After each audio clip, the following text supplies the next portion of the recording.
Ya, oke, kita lanjut pada pembahasan kali ini. Kita akan membahas mengenai project yang akan kita selenggarakan untuk mengisi pertemuan 12, 13 sampai dengan 16. Dan nantinya perlu ditekankan bahwa project ini akan menjadi sebuah penilaian akhir atau tugas akhir ya Pak Ponti. Yes. Yang bersifat sequence atau beruntun. Dalam artian apa? Memang di project ini kita setel cukup tebal. Kalau kita baca itu cukup tebal, tapi pengerjaannya itu per minggu. Jadi teman-teman jangan khawatir, mungkin di situ memang ada beberapa case yang di pertemuan ke depan akan terasa lebih berat daripada case pertama, atau juga sebaliknya. Sehingga itu tinggal kita atur aja deh, enaknya gimana. Nah, di sini sudah saya buat pakem bahwasanya memang pada pertemuan depan, yaitu case ke-13, pertemuan ke-13, dan sebagai penugasan untuk pertemuan 12 itu adalah case 1.1, di mana teman-teman memang di sini permulaannya harus memahami dulu siklus bisnis yang ada di soal ini. Nah, berbeda dengan soal-soal latihan sebelumnya yang itu memang kita ambil secara apa ya istilahnya potong-potongan ya Pak Ponti ya. Tidak memberikan gambaran secara utuh. Nah, pada case ini kita coba memberikan gambaran secara utuh. Jadi perusahaan ini tuh apa sih? Bergerak dari apa sih? Kebijakan akuntansinya kira-kira gimana sih yang diterapkan? Nah, sudah diwujudkan dalam bentuk soal ini. Nah, makanya di sini nanti kelihatan banyak, tapi pada dasarnya nanti di case 1 ini lebih ditekankan pada pemahaman rekan-rekan. Kalau memang besok tidak ada pertanyaan dari rekan-rekan, ya berarti kita yang bertanya mengenai siklus akuntansi yang dialami oleh perusahaan ini. Lalu bagaimana teman-teman melakukan menguraikan pendapat terkait dengan siklus akuntansi atau pertanyaan yang kita ajukan. Nah, ini saya rasa penting untuk kita pahami bersama untuk memperoleh kesepakatan awal bersama. Bahwasanya ini sebagai sebuah rancang bangun pemikiran rekan-rekan untuk mengerjakan jurnal. Nah, itu yang paling penting. Kenapa? Karena dari kemarin saya ngecek itu, Pak. Jadi ada sebuah pola data yang unik. Jadi mungkin di situ jurnal, probabilitas jurnal dengan jumlah yang sama, debit dan kredit balance, itu memang mungkin besar ya Pak ya. Yes. Cuma dalam satu kelas dengan jumlah yang sama itu probabilitasnya sangat kecil Pak. Yes. Nah ini sama, tapi saya lihat di jawabannya, saya lihat di kuncinya itu berbeda dengan kuncinya gitu loh Pak. Ya. Nah, di sini saya mengindikasi bahwa memang di sini ada diskusi, dan diskusi itu tidak terarah gitu loh. Dalam artian kita belum ngerti mana sih yang pembuatan jurnalnya ini benar apa salah. Kemudian jurnal ini sudah tepat atau belum. Nah, yang kita incar di sini masih dalam konsensus balance. Atau dalam konsensus yang itu yang penting seimbang dulu lah, hasilnya besok aja. Betul itu. Ini yang menjadi pokok utama sehingga kita mengadakan case ini dengan data yang sedemikian lengkap. Sebetulnya rekan-rekan ini bisa nggak sih untuk memberikan sebuah solving atas permasalahan-permasalahan bisnis yang di dunia nyata seperti ini.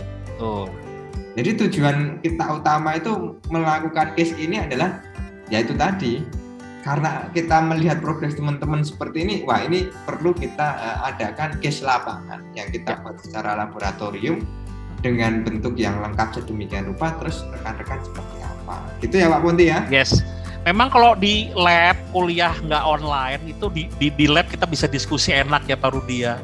Cuman dia apa boleh buat gitu loh, kalian harus paham kondisinya pandemi, kalian belum kuliah, jangankan kalian, kakak kelas kalian aja belum kuliah loh. Gitu, mereka sama, kesulitan kita juga sama gitu ya.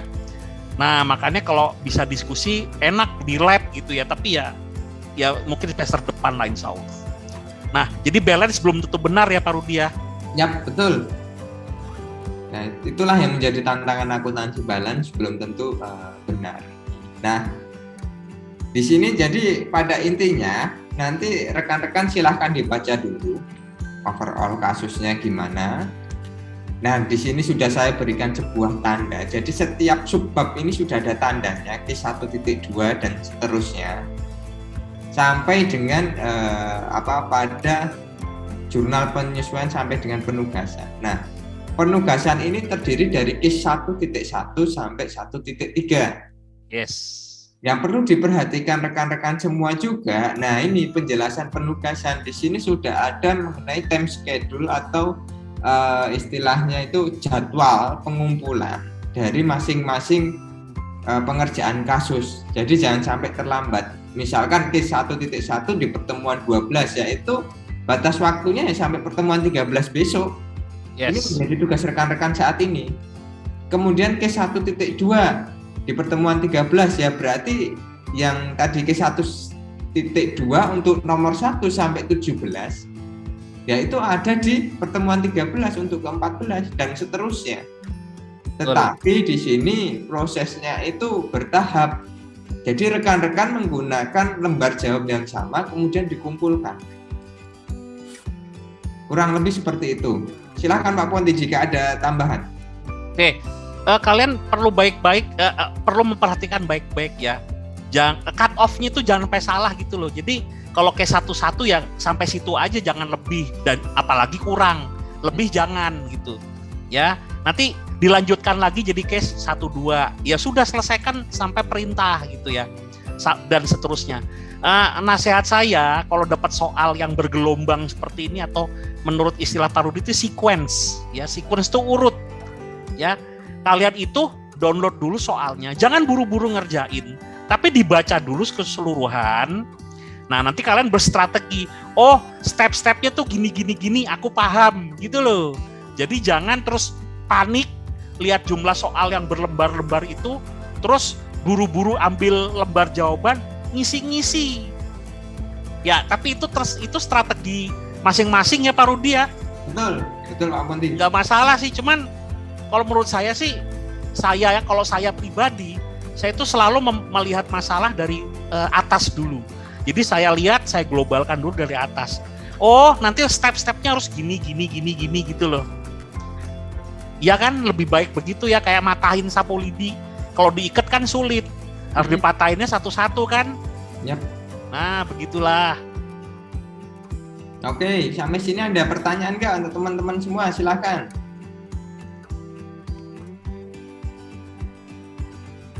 Jadi jangan dilihat secara global ya, tapi nanti kalau teman-teman baca, oh alah cuma tugas 1 kayak gini, tugas 2 kayak gini, tugas 3 kayak gini. Iya. Jadi jangan dilihat secara global. Atau misalkan Pak, saya kalau kayak gini nggak sukanya mau langsung, ya nggak apa-apa ya Pak. Apa? Kita nggak puas aja ya ini Pak. Tapi ngumpulinnya jangan terus kayak satu-satu udah selesai semua. Nah itu jangan. Bertahap lah. Nanti itu cut off-nya kacau nanti. Jadi, kalian simpen aja, kalau udah jadi simpen, tapi yang dikumpul sesuai aturan ya kan Pak Rudi ya. Ya. Karena yang penting di sini adalah diskusinya. Kenapa? Karena kan selama ini belum ada pembahasan mengenai soal nomor 1 kemarin dari pertemuan awal sampai sekarang kan. Cuman klaklik. Betul, cuma klaklik, bener salahnya nggak dibahas gitu loh. Kita juga mau bahas, sudah ada pertemuan di depannya lagi. Jadi tabrak-tabrakan gitu. Nah dengan ini kan lebih enak, lebih saatnya. Ya, betul. Jadi sambil ngobrol dan konsep ya Pak Rudi ya. Betul. Biar kalian tuh paham. Mungkin ada yang belum paham, pengen tanya secara konsep itu apa sih gitu. Di dunia nyata tuh kayak apa sih aplikasinya gitu. Kenapa begini, kenapa begitu. Ayo, saatnya ini gitu. 4 pertemuan ke depan ya Pak Rudi. Betul. Oke, silakan kalau ada pertanyaan dari rekan-rekan. Ngantuk ya, cuacanya bikin khilaf nih. Nah, gimana Pak habis Jumatan? Tadi juga sempat hujan bentar. Aku lapar ya. Siang. Cari driver kok nggak dapet ya. Susah bener. Aku Jumat, Pak. Tapi bener, kalau aku makan ngantuk aku. Ini belum makan, lapar, makanya rada melek aku karena lapar gitu. Coba kenyang. Udah Pak, udah kelewat. Iya. Ya. Ayo guys, speak up something. Biasanya kalau kayak gini tuh Pak belum pada kebayang, tapi besok kalau udah kerjain itu baru pada rame di handphone, di forum diskusi atau di mana tuh rame. Saya juga ngerasain kalau pertama kali lihat soal tuh stres duluan ya, kalau zaman kita mahasiswa ya baru dia. Iya. Ngeliat gini, waduh gitu. Tapi setelah dibaca baik-baik, dicermati, gini toh ya, terus baru ambil bolpen, ambil kertas, mulai ngerjain pelan-pelan gitu. Tapi kalau ngeliat soalnya Pak Rudi mah bikin stres. Nggak usah kalian, saya aja stres ngeliatnya pertama kok. Karena tulisan semua isinya, konten. Ya Allah, rumit bener. Tapi enggak, setelah dibaca, iya, saya ngerti. Nah, nanti kita bisa konfirmasi pemahaman ya istilah Pak Rudi ya. Gitu. Nah, menuntut ilmu tuh enaknya memang, coba sekarang saya tanya sama kalian. Kalau kalian menikmati makanan, itu paling enak pas pada saat ngunyah, apa saat nelen? Ngunyah, Pak. Nah, itu betul itu. Nikmat betul ya mengunyah itu. Nah, belajar itu prosesnya kayak mengunyah gitu. Kalian makan bubur yang sudah dilunakkan di rumah sakit itu atau diinfus, itu makanan jadi untuk Anda bertahan hidup. Kalau caranya belajar gitu tuh enak nggak? Nikmat nggak? Nggak enak kan?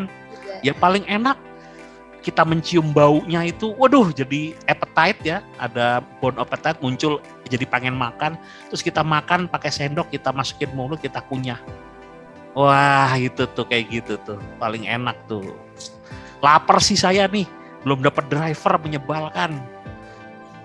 Sabar Pak, nanti habis kuliah langsung Pak, sikat 2 porsi. Ya jangan gitu Pak Rudi, udah overweight ini. Waduh. Kalau bisa ditransfer ke Pak Rudi, biar Pak Rudi agak besar, saya ngecil tapi Pak Rudi agak besar gitu, kayaknya keren Pak. Ada aja Pak. Jadi saling berbagi kita. Iya, jadi setengah-setengah. Saya ideal, Pak Rudi ideal gitu. Ini yang sekarang angka 10. Angka 10. Oke, gimana? Mungkin teman-teman ini belum ada gambaran sih Pak. Jadi saya mau bertanya Pak. Ya boleh, silakan Mas Pawas. Kita kan kalau ngerjain tugasnya di minggu sebelumnya kan kadang-kadang kan kalau diskusi sama teman tuh kadang-kadang berbeda pendapat, malah pada bingung sendiri. Lah ya itu bagus itu. Nah itu tuh apakah ada kunci jawaban dari Pak Ponti dan Pak Rudi biar kita tuh kalau ada perbedaan pendapat tuh biar nggak bingung kan? Kadang-kadang kalau perbedaan pendapat anak teman tuh jadi bikin bingung tuh Pak, dan nggak ada acuan yang benar yang mana. Tuh Pak, terima kasih. Ya, terima kasih Mas Wawas. Sebetulnya kunci jawabannya itu ya Pak Ponti sama saya, bukan ada kunci jawaban Mas. Jadi mau nggak mau ya memang harus tanya ke kita. Jadi ketika ada bingung, ada perbedaan pendapat, nah itulah yang kita harapkan untuk ditanyakan ke kita ya Pak Ponti ya. Yes, itu puas deh kalian mau nanya besok-besok. Sekarang juga boleh, minggu depan boleh, minggu depannya lagi sampai pertemuan habis itu boleh nanya-nanya itu. Soalnya gini ya, aku cerita sedikit masalah kuliah. Aku punya dosen dulu, profesor. Salah satu MBA pertama Indonesia, dia berangkat ke Amerika tahun 60-an. Namanya Pak Arif Swadi. Mungkin Pak Rudi juga kenal, Prof. Arif Swadi ya. Senior banget itu Pak. Ya, udah sangat tua ya. Tapi itu kan guru-guru kita Pak Rudi. Jadi dia ngasih kasus. Kalau sudah ketemu jawabannya, dia ganti kasusnya. Dan dia tidak akan pernah memberi kunci jawabannya. Tapi anak-anak disuruh berdebat di kelas gitu. Ya. Nah, berdebat itu bagus. Kalian berarti saling penasaran, itu udah bagus banget tuh, diskusi, nggak ada jalan keluar. Itu bagus. Makanya kita angkat kasusnya pas kuliah ini gitu. Besok kalau dikasih kunci ya repot lah. Nanti nyebar ke lintas angkatan ya, bubar ya Pak Rudi. Iya. Makanya kan kalian ingat deh kata-katanya Pak Rudi, kan bukan soal benar salah, itu bukan nomor 1 kan ya Pak Rudi ya. Betul, prosesnya. Prosesnya itu. Yang penting kan itu satu, nyebar. Yang kedua nanti diskusi nggak ada. Jadi kuncinya itu ya saya sama Pak Ponti. Sebetulnya kita nggak nyiapin kunci juga. Iya. Mungkin cuma apa konsep dari kita. kita Nah, buat seperti apa dan lain sebagainya. Gitu ya Pak Ponti? ya kalian tuh human, jangan jadi dehumanisasi apa ya. Jadi bukan manusia, jadi kayak mesin. Makanya saya selalu berdebat. Kata siapa kita itu bisa tergantikan dengan mesin? Nggak ada. Besok kalau kita tergantikan dengan mesin, itu tombol off on-nya dimatiin aja, selesai mesinnya. Itu. Akuntansi itu kebijakan, konsep sebenarnya. Dan itu tidak akan bisa tergantikan dengan mesin. Nah, tapi kalau Anda itu cuman jadi tukang ngitung, ya jangan jadi tukang ngitung. Pak Rudi itu, biarpun Excel-nya canggih, tapi dia itu bukan tukang ngitung. Dia tahu apa yang dia mau kerjakan, dia itu butuh apa, dia tahu. Jadi bukan tukang ngitung Pak Rudi. Saya juga tidak memposisikan diri saya sebagai tukang ngitung yang pakai kunci-kunci jawaban. Ya kan Pak Rudi? Bener kan? Kita selalu bisa ambil informasi, ambil kesimpulan. Nah, itu yang mahal dan dihargai orang. Satu. Yang ketiga, menghasilkan informasi itu nggak bisa mesin lagi gitu. Mesin itu malah sering menyesatkan sebenarnya. Yap. Ya. Itu yang dinamakan substansi mendahului bentuk ya Pak. Ya. Pak Rudi. Ya, kalian semester 1, padahal TA nanti semester 7 ya. Kalau ada Pak. Ada. D4 ada nggak TA? Makanya Pak, kayaknya nggak ada deh. Lupa aku. Lebih ke praktis deh Pak itu. Itu kan lebih ke teori. Iya, tapi perlu dikasih serempetan dikit lah Pak Rudi. Penting lah itu Pak. Iya, konsep dasar substance over form. Jadi yang penting tuh substansinya. Akuntansi itu yang penting substansinya, bukan bentuknya, bukan barangnya, bukan angkanya, tapi substansinya apa gitu loh. Jadi ketika teman-teman, terutama tadi Mas Fawas itu menyebutkan angka, saya profit 100 juta. Nah, itu maknanya apa dari 100 juta itu? Tapi begitu memang di situ kan bisa terbentuk dari jurnal. Jurnal yang memang harus balance, dan balance itu jumlahnya beraneka ragam gitu loh. Nah, inilah hal yang menarik yang perlu kita kaji bersama. Kenapa kok bisa saya menjurnal beban? Katakanlah di situ beban peralatan di kredit, kemudian kas di debit. Nah, itu maknanya apa dari situ? Bukan dari bentuk ini harusnya kas di kredit, beban di debit, itu belum tentu. Kepalan kui. Iya, tapi maknanya kenapa kok kas saya debit, beban saya kredit itu apa? Itulah yang penting Mas Fawas. Jadi di sini saya tekankan kembali, memang kuncinya itu adalah saya dan Pak Ponti. Untuk apa? Saling berkolaborasi dengan rekan-rekan semua untuk menghasilkan jawaban yang disepakati bersama. Begitu Mas Fawas? Jadi nggak eksak. Baik Pak, Nggak terima eksak. kasih atas jawabannya. Ya. Fawas nomor berapa? Kelas apa? Kelas A Pak, nomor 042. Oke, good. Lanjut. Oh, Itu ada yang terima tunjuk kasih, jari. Pak. Mas Naswan, silakan. Iya Pak, terima kasih Pak. Saya mau tanya Pak, ini kan saya sambil tadi baca-baca dari PDF-nya itu kan tadi di case 1.1 untuk tugas itu kan ada ketentuan depresiasi garis lurus Pak. Itu maksudnya apa ya Pak? Apa itu salah satu metode dalam penentuan depresiasi untuk penyusutannya, atau apakah sebenarnya selain metode penyusutan yang lain itu ada nggak Pak selain garis lurus gitu Pak? Terima kasih Pak. Ya, terima kasih Mas Naswan. Silakan Pak Ponti. Pak Ponti dulu. Mohon maaf, belum sampai PA itu harusnya udah diajarin ya Pak Rudi ya? Belum Ya. nyampe kali ya? Ya sebetulnya itu nganu aja. Saya kurang tahu sih belum nyampe apa enggak. Ini rekan-rekan barangkali materinya beda-beda. Nggak apa-apa. Sorry, kalian di kelas pengantar akuntansi sudah sampai belum depresiasi? Belum Pak. Oh gitu, Belum, nanti Pak. akan sampai, tenang aja, nggak usah khawatir. Nanti kita setarakan di sini. Nggak usah pusing lah ya, karena pusing stres itu udah separuh jalan gagal Anda, santai aja. Nah kita jangan sampai gagal gitu. Nah ini saya saya share sesuatu ya sama Pak Rudi, nanti kita tambah-tambahin. Sebentar. Loh, ini saya share sesuatu nggak sih? Udah kelihatan? Oh ini, iya, sorry. Saya nge-share apaan barusan? Udah kelihatan belum layar saya? Sudah. Sudah Oke. Pak. Tuh lama nih. Programnya baru tapi kompinya lama, jadi gini deh. Upgrade lah Pak kombinya. Anehnya kalau buat main game cepet Pak Rudi, tapi kalau buat buka Excel kok lama ya? Habis update atau gimana Pak? Nggak tahu, saya juga bingung. Mungkin ini kan office yang baru ini kan langsung connect. Iya. Kata Pak Rudi kan 365 mah kan seperti cloud ya. Betul. Jadi mungkin dia ngambil infonya yang lama gitu. Oke, guys. Sekarang tadi pertanyaan di teman kalian Mas Naswan ya. Masalah yang namanya depresiasi ya. Depresiasi itu sebenarnya udah bahasa Indonesia sih. Cuman lebih bahasa Inggrisnya depreciation. Itu terjemahannya ke bahasa Indonesia itu penyusutan. Ya, penyusutan. Nah, sekarang begini loh. Kalian berbisnis itu kan pasti ada modal ya. Modal itu kan nggak mesti uang. Kalaupun Anda punya uang, misalnya Anda pengen bikin pengen usaha gorengan aja ya. Pengen usaha gorengan itu kan ngerubah bahan baku jadi bahan jadi. Ya, bikin pisang goreng, bahannya terigu, air, garam, gula, pisang.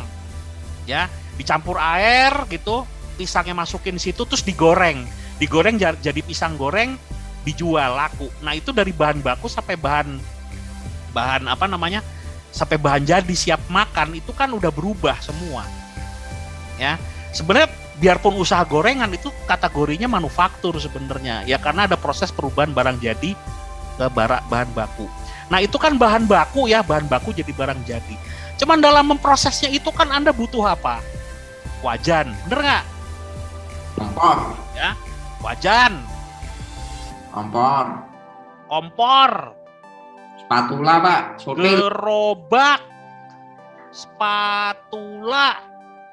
Sama itu tuh saringan untuk minyak apa sih namanya? Yang gorengannya habis diangkat ditaruh di situ tuh apa sih namanya tuh? Yang itu namanya beda-beda, Pak. Iya, pokoknya untuk nyaring minyaknya itulah.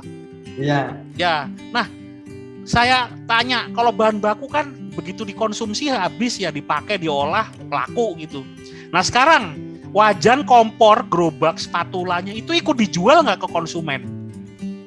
Enggak, Pak. Enggak lah. Ini namanya modal kerja, ini namanya aset ya, dibeli dengan aset, masuknya aset tetap.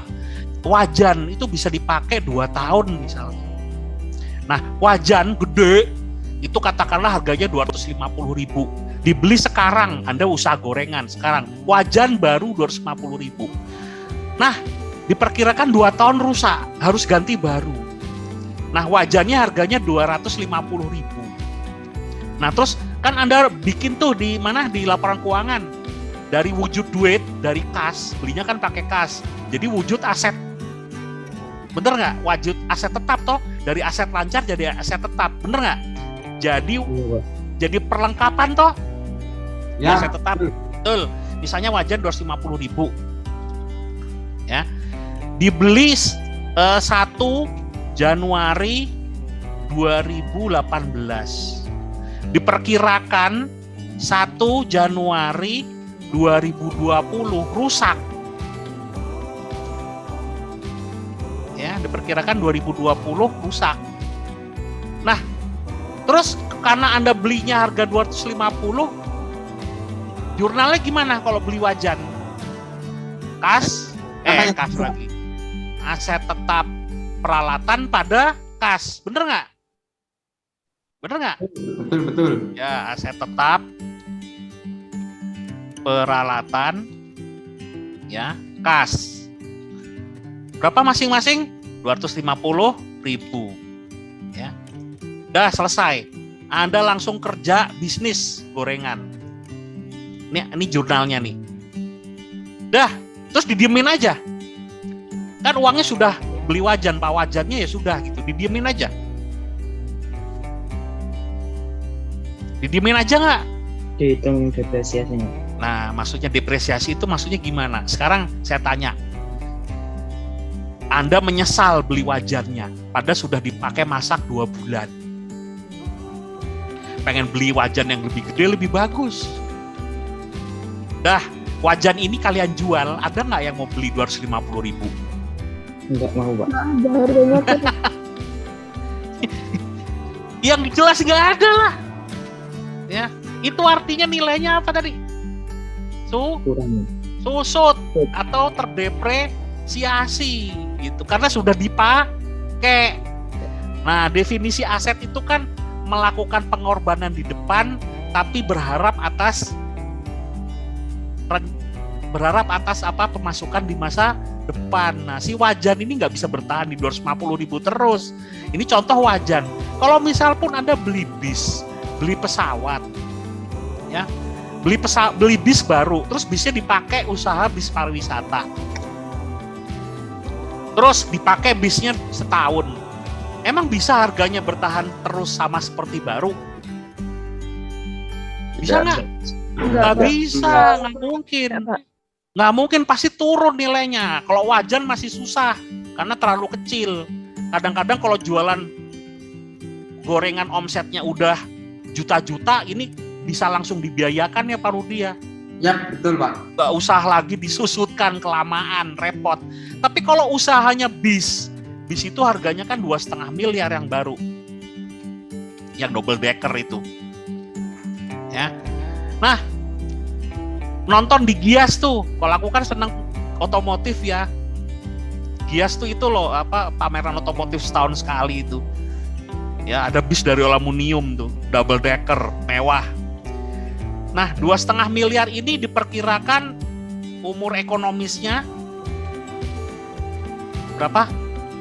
Kira-kira kalau bis itu biasanya kendaraan bermotor tuh sampai berapa tahun sih? 5 tahun, Mbak. Ya, 5 tahun lah. Lebih. Betul ya, 5 tahunan gitu ya. Berarti setelah 5 tahun nanti mulai rusak-rusak, ya, mulai biaya pemeliharaannya naik, bener nggak? Betul nggak?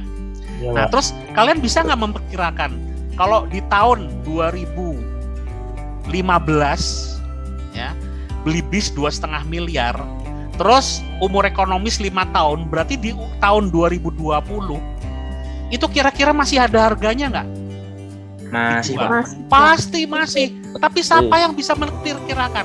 Anda bisa nggak, misalnya nggak usah bis lah, beli mobil Avanza 150 juta. 5 tahun lagi itu harganya berapa? Anda bisa nggak memperkirakan itu? Bisa nggak? 5 tahun lagi nggak bisa kan? Nggak. Nah, tapi akuntansi membantu dengan berbagai macam metode yang kira-kira itu 5 tahun harganya berapa. Tapi tidak mungkin tepat. Tapi namanya laporan keuangan kan harus dibuat dan nilai aset pasti turun, betul nggak? Iya, Betul nggak?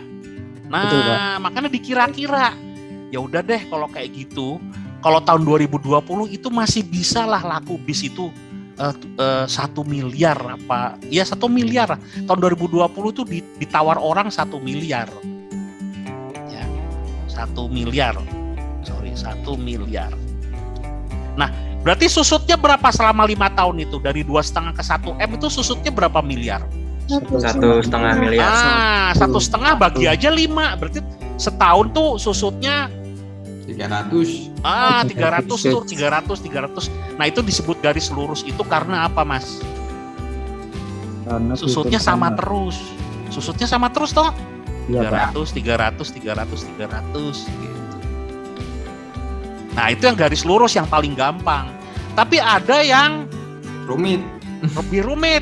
Misalnya besar di awal, kecil di akhir. Ya, bener Pak Rudi ya. Betul. Atau kebaliknya, kecil di awal, terakhir baru besar ya depresiasinya.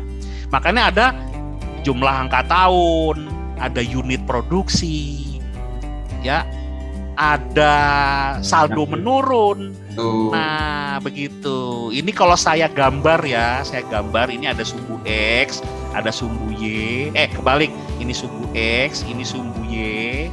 Ya, ini berjalannya waktu, ya. Ini biaya penyusutannya, saya tulis cost, ya. Ini time, ya, waktu. Itu penyusutannya dari tahun 1, 2, 3, 4, 5 itu garisnya begini nih. Sama semua rata ya. Rata 300 sampai habis, tinggal nilai residu ya jual aja, nanti beli bis baru. Tapi ada yang grafiknya tuh gini. Ada yang grafiknya gini. Begitu. Ada yang nggak bener, nggak beraturan karena ternyata dia ngitung depresiasinya itu bukan pakai metode itu tapi pakai unit produksi. Jadi dihitung kilometernya. Dihitung dulu per tahun itu biaya per kilometer tuh biaya penyusutannya berapa. Jadi setiap bis itu berangkat dicatat kilometernya, pulang dicatat kilometernya, tinggal kaliin aja biaya penyusutannya. Nah tergantung, kalau nggak musim pandemi ya rendah, tapi kalau pas musim rame ya tinggi biaya depresiasinya, bisa kepake kok. Nah itu adalah seni ya, akuntansi itu seni untuk menilai aset di masa depan. Mengenai tahun 2020 nanti ternyata nggak 1 miliar nggak masalah. Kenapa? Pak cuma ditawar 500 juta, ya udah berarti itu namanya kerugian penjualan aset. Bisa laku 1,5 miliar, ya itu keuntungan, begitu loh guys. Itu harus dinilai sesuai dengan harga pasar nantinya. Nah, tapi waktu tahun 2015 apa kita bisa ngira-ngira nggak sih Pak Rudi harga pasarnya tahun 2020 waktu beli dulu? Ya nggak bisa lah, emang kita dukun. Cuma estimasi doang. Iya, ini estimasi, Bapak Ibu, Mas, Mbak. Itu namanya estimasi. Nah, itulah seninya depresiasi, guys. Gimana kira-kira? Apakah jawabannya sudah? Pak Rudi nambah Pak, silakan. Oke, ya mungkin kalau dari saya sedikit sih Mas. Jadi garis lurus itu seperti yang sudah dijelaskan Pak Ponti tadi, bahwasanya ini metode yang paling gampang. Dalam artian apa? Kita hanya ingin memperkenalkan ke mas-mas mbak-mbak ini mengenai depresiasi. Untuk selanjutnya nanti akan dibahas mungkin di AKM ya Pak ya, atau di AP ya, saya kurang tahu nih kalau di AP diajarin ya garis lurus doang. Ya itu nanti akan diajari di sana. Cuma kemarin kan kita juga sudah membahas mengenai sistem bantunya perhitungan depresiasi nih. Nah itu juga nanti akan diinputkan di situ. Jadi teman-teman nggak usah khawatir. Gimana sih cara ngitung depresiasi itu nggak usah khawatir karena sudah dibantu oleh Excel yang sudah dikembangkan oleh Pak Ponti gitu loh. Kurang lebih itu sih. Silahkan. Sudah dikasih angkanya given. Tapi konsepnya itu seperti ini. Gitu. Oke, nah gimana teman? Tadi siapa yang tanya ya Pak? Namanya si Naswan. Apakah ada pertanyaan lagi Pak Mas? Nafis. Alhamdulillah tidak ada Pak. Sudah jelas tadi Pak. Terima kasih Pak. Sama-sama. Terima kasih Mas Naswan. Oke, itu ada Mbak Felicia ya Pak? Ya silakan Mbak Felicia, itu kelas A20. Felicia nomor 020. Ya, oke. Terima kasih atas waktu yang diberikan Pak. Ya, Saya mau silakan. nanya, di soal itu kan ada daftar pelanggan sama pelanggan sama Supplier. ya, debitur sama supplier lah. Kalau biasanya kan itu adanya di perusahaan dagang ya Pak. Saya baru lihat kalau perusahaan jasa juga ditulis itunya.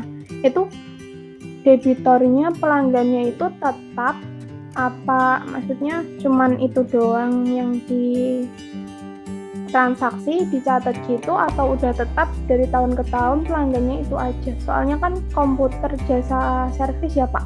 Kalau SMP gitu emang nyewa dari situ terus atau gimana? Terima kasih. Ya, terima kasih Mbak Felicia.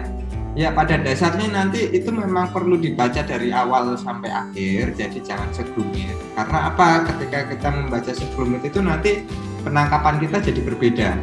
Nah, makanya saya berikan waktu 1 minggu ini untuk mempelajari siklus bisnis sehingga benar-benar paham dulu nih teman-teman semua.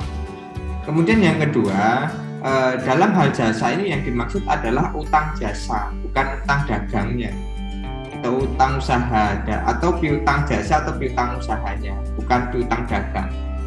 Karena kan tidak jarang juga kita selaku perusahaan jasa itu kadang-kadang istilahnya tuh utang untuk ambil under deal, itu juga sering terjadi. Walaupun kita tidak menjual under deal di klien kita, tapi kita butuh under deal itu sebagai fasilitas jasa kita. Nah itulah yang terjadi di lapangan. Jadi kalau yang ada di soal ini hanya given, nggak perlu dipikir begitu mendalam. Tapi nanti keterjadiannya itu sudah dijelaskan secara rigid di masing-masing soal. Silakan Pak Ponti kalau ada tambahan. Di saya selalu ingat kata-katanya Pak Rudi itu memahami bisnis proses. Ya, jadi memang sekarang gini aja deh. Kalian tahu nggak bisnis hotel? Kira-kira proses bisnis seperti apa? Hotel itu ada orang datang, sewa kamar, bayar. Kalau makan dia bayar, bener nggak? Kan seperti itu ya. Dah, oke. Nyewa kamar, tempat tidur, bed. Oke. Kalian tahu nggak bisnis bengkel? Ya. Ya, ada orang datang, keluhannya apa, diperbaiki, motornya jadi, mobilnya jadi, bayar, selesai.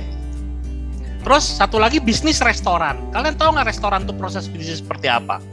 Ada orang datang, pengen makan ini, menunya ada, dibikinin, makan, selesai pulang. Di situ ada proses akuntansi, proses bisnis, pencatatan segala macam. Dah, terus kalian sekarang mikir rumah sakit. Rumah sakit itu bisa dibilang gabungan dari yang tiga itu nggak? Restoran, hotel, sama restoran, hotel, bengkel. Bener nggak? Benar, Pak. Iya, Pak. Bisa ya? Di rumah sakit tiga-tiganya ada itu. Bener nggak? Orang sakit, diambil tindakan. Kan bengkel, diperbaiki. Mekanik, dokter. Bener nggak analoginya? Betul? Oke. Nah, waktu sakit, rawat inap, kan makannya juga harus diatur. Betul. Ada restorannya nggak di situ? Ya. Nah, ada bednya nggak? Kayak hotel, nginep. Ada nggak? Nah, makanya di Singapura itu namanya bukan rumah sakit. Dan orang kenapa berobat ke Singapura? Karena masuk hotel sama masuk rumah sakit rasanya sama. Namanya hospitality ya, Pak Rudi. Betul, hospitality. Jadi ya enak, bukan rumah sakit. Jadi orang masuk situ biar sembuh. Kalau kita ya gimana ya? Kayak orang Malaysia rumah sakit korban lelaki. Waduh, ya itu kacau nih. Tapi tetap Pak, kita jangan berharap untuk masuk ke rumah sakit. Oh iya, jangan. Itu hanya gambaran aja. Gambaran. Tapi Jadi mengingatkan proses bisnis yang Pak Rudi sebut itu loh. Itu. Jadi ini juga yang unik sih. Mungkin teman-teman juga pada nggak tahu proses bisnis bandara kan. Nah, itu rumit lagi sudah. Aduh. Itu kelihatan rumit tapi sebenarnya simpel loh Pak. Ya tapi kalau nggak dibantu dengan perangkat ya Enggak, serba Pak. manual ya berat Pak Rudi. Itu cuma pesawat darat sama pesawat terbang, udah itu doang. Oh iya ding ya. Nggak Loh, lebih. tapi handlingnya penumpang. Itu ground handling itu udah ada yang ngurus sendiri Pak. Ya, ya. Jadi bandara itu real murninya ya Pak, cuma pesawat datang, pesawat pergi, udah. Itu namanya satu paket ground handling. Iya, terima income-nya namanya airport tax ya. Fee. Oh, Fee. kalau penumpang itu kan juga bayar toh sebenarnya, tapi yang bayar ya kita store ke maskapai toh. Betul. Nah, sebenarnya kita tuh bayar pelayanan loh. Kalau nggak salah nggak ada deh memang fee-nya itu. Iya, dan di Masuk sana bandara ada itu. persediaan lampu nggak? Apa persediaan apa Pak Rudi? Lampu. Ya pasti Pak Rudi. Berarti ada utang dagang nggak Pak kemungkinan untuk lampu? Ya mungkin bisa. Atau utang usaha di situlah utang untuk beli lampu gitu. Bisa juga. Jadi dia itu pokoknya pasang dulu nanti ditagih. Betul. Ya itulah yang terjadi di sana di bandara itu karena mereka juga menyediakan under deal. Yes. Hanya menyediakan doang. Walaupun di sana siklus besarnya jasa, yaitu karena kita juga kadang-kadang bingung juga ketika real nyebur di bisnis. Misalkan di kafe aja, kafe itu apa sih? Banyak yang bilang di sana dagang. Tapi di sana real loh, Jasa. manufaktur. Ada manufakturnya, masak, food and beverage, Betul, minumnya makanya- campur-campur. Makanya mereka dikenakan PPN. Karena Nah, pertambahan nilai. ada di situ. Ayo. Pak, jangan bahas PPN dulu, Pak. Yang proses bisnis PA wae. Pasti Bapak kasih tugas musingin nih Pak. Kasihan. Ya kurang lebih gitulah Mbak Felicia. Jadi jangan khawatir, itu dipahami dulu secara keseluruhan. Nanti Mbak Felicia juga mengerti gitu loh maksud dari cerita ini gimana. Seandainya nanti memang kurang mengerti ya kita tanyakan, kita konfirmasikan di minggu depan. Begitu Mbak Felicia. Baik Pak, terima kasih. Ya. Tapi minggu depan banyak pertanyaan lagi ya kan, udah pada baca atau Pak Rudi. Kalau sekarang baca sambil waduh, kok kayak begini gitu. Ya nggak apa-apa. Itu proses. Nah, oke itu Pak, Mas Maulana mau tanya itu Pak. Oh iya, Dart Mall, silakan. Baik Pak, izin bertanya. Nomor 150 Pak, A, B, C, kelas B. Oh kelas B. Pak tadi kan Satu berapa? 120 ya? Satu berapa? 150 Pak. Oh 150. Oke terus silakan.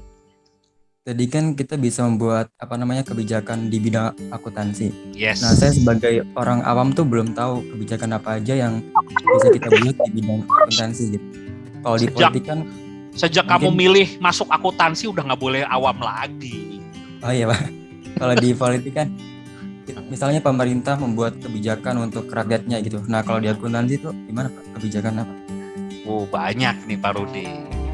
Kayaknya Maulana seneng kebijakan-kebijakan ini. Dia nggak mau tergantikan sama mesin dia. Iya Pak. Suka buat kebijakan ini bahaya nih. Senengannya bikin kebijakan ini. Gak apa-apa, bagus itu. Nanti Pak Ponti juga suka sama kebijakan. Jadi silakan Pak Ponti kebijakannya. Saya selama ini kebijakannya ngikut Pak Rudi loh.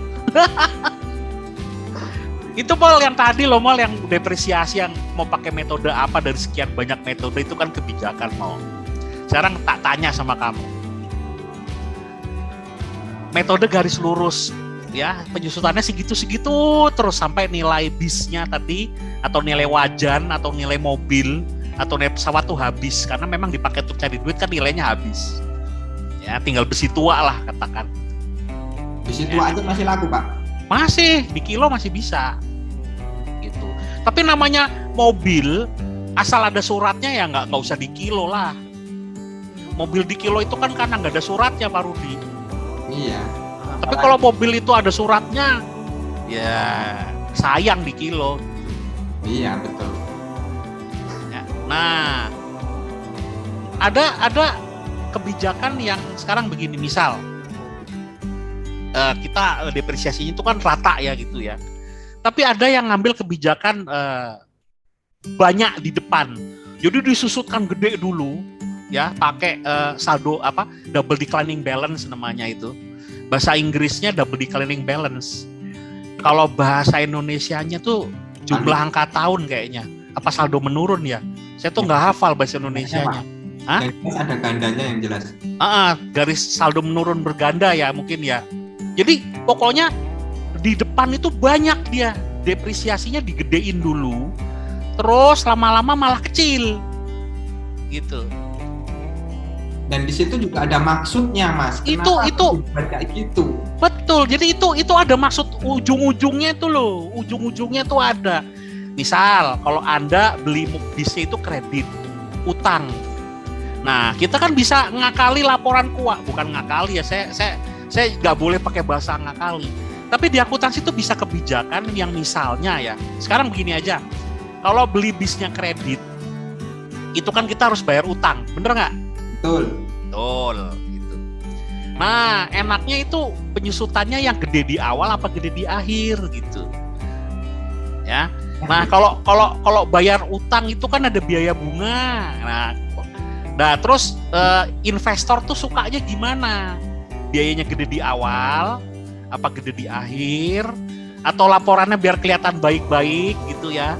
Kalau gede di awal, terus tahun depan gede di awal berarti tahun ini biaya untungnya kecil, tapi mendadak tahun depan labanya jadi gede karena biaya penyusutannya turun gitu. Kan itu fluktuatif tuh ya Pak Rudi ya, fluktuatif ya. Nah, sesuatu yang fluktuatif dan tidak bisa ditebak itu investor nggak suka ya Pak Rudi ya. Betul, karena tidak terpola. Nah, apalagi kalau investornya itu sophisticated tuh investor yang punya perangkat canggih baik pengetahuan maupun alat untuk menghitung return. Return itu maksudnya kalau dia invest, dia pengembaliannya gimana.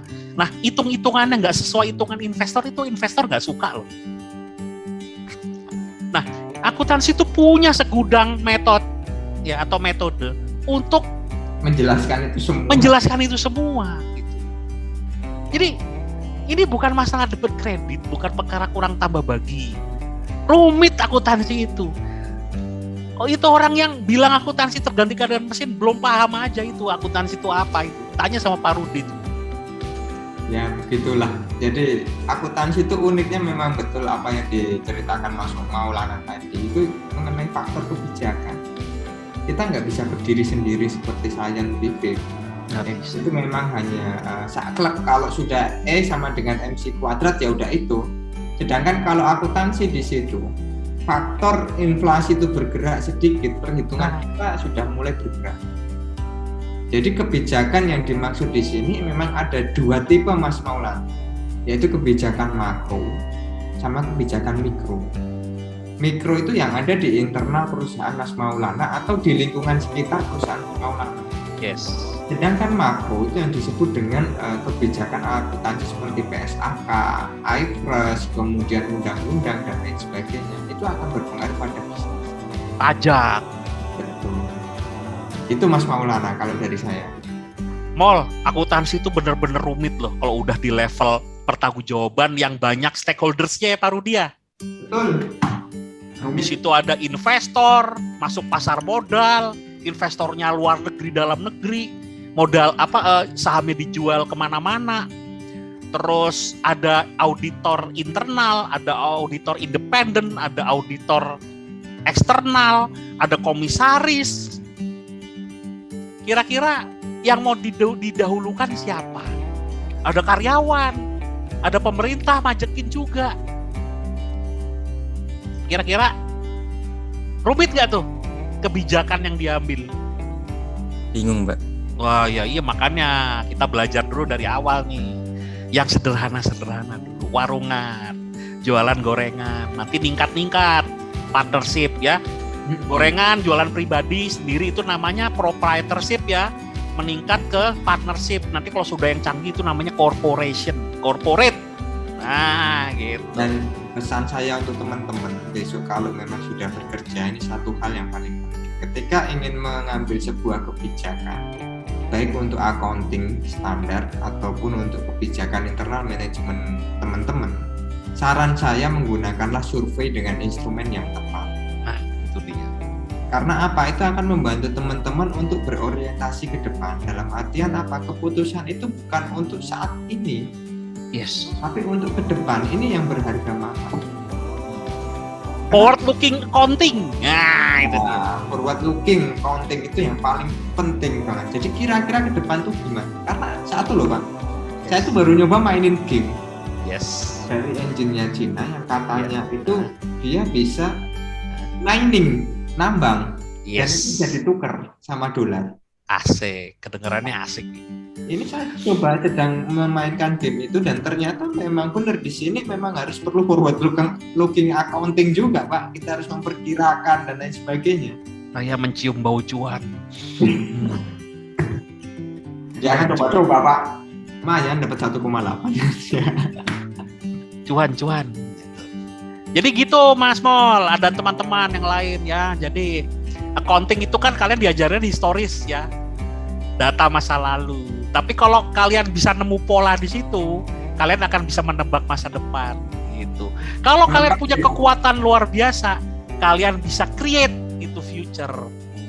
Tapi menebak lo ya, bukan memastikan lo ya. Ya. Itu. Silakan Mas. Baik, Pak. Muhammad. Oke. Ada lagi pertanyaan? Silakan. Ternyata udah 1 jam ya Pak kita cuma ngobrol kayak gini. Iya makanya kesempatan ngobrol tuh jarang, masa latihan soal terus. Ya ngobrol lah, minggu depan kalian habis itu bahas soal, ayo. Yang kalian bingung, ayo gitu. Gantian rekan-rekan semua yang ngobrol dah. Ya, nggak ada pertanyaan lagi. Sepertinya udah pada ngantuk Pak, udah jamnya ini Pak. Iya betul. Ya baiklah, kalau memang sudah tidak ada mungkin kita akhiri ya Pak ya. Betul. Mungkin lagi pada baca soal Pak Rudi, lagi merenung. Ya, oke. Harusnya minggu depan banyak yang tanya, harusnya loh. Ya, lazimnya sih. Iya, karena kan mereka bertanya-tanya nih sekarang lagi pada baca mungkin ya. Yap. Ya memang tantangan di hari Jumat siang itu ya seperti ini Pak, terlalu banyak godaan yang menghadang. Bahkan kadang-kadang saya pun juga ngantuk sendiri Pak. Ya kuncinya, ya cuacanya juga ini sih dingin Pak Rudi. Mendukung banget. Oh, Satu yang tadi ngomong itu terus Pak, lemesnya ngantuk gitu loh Pak. Ya Pak, gitu Pak. iya kayak ya itu karena pengaruh cuaca itu tadi. Betul. Iya Ya, Pak. oke. Ada pertanyaan nggak? Silahkan. Oke. Ya mungkin kalau nggak ada kita tutup ya Pak ya untuk kuliah. Oke, sampai minggu depan. Oke. Awas loh kalau minggu depan sepi. Oke ya, terima kasih untuk rekan-rekan semua atas partisipasi, atensi dan kehadiran rekan-rekan semua. Mohon maaf jika kami ada kesalahan. Sama jangan lupa presensi penting. Kami buka sampai pukul 16 sehingga kehadiran rekan-rekan semua bisa tercatat dengan baik. Oke, akhir kata, assalamualaikum warahmatullahi wabarakatuh. Waalaikumsalam. Terima kasih guys. Terima Waalaikumsalam. kasih.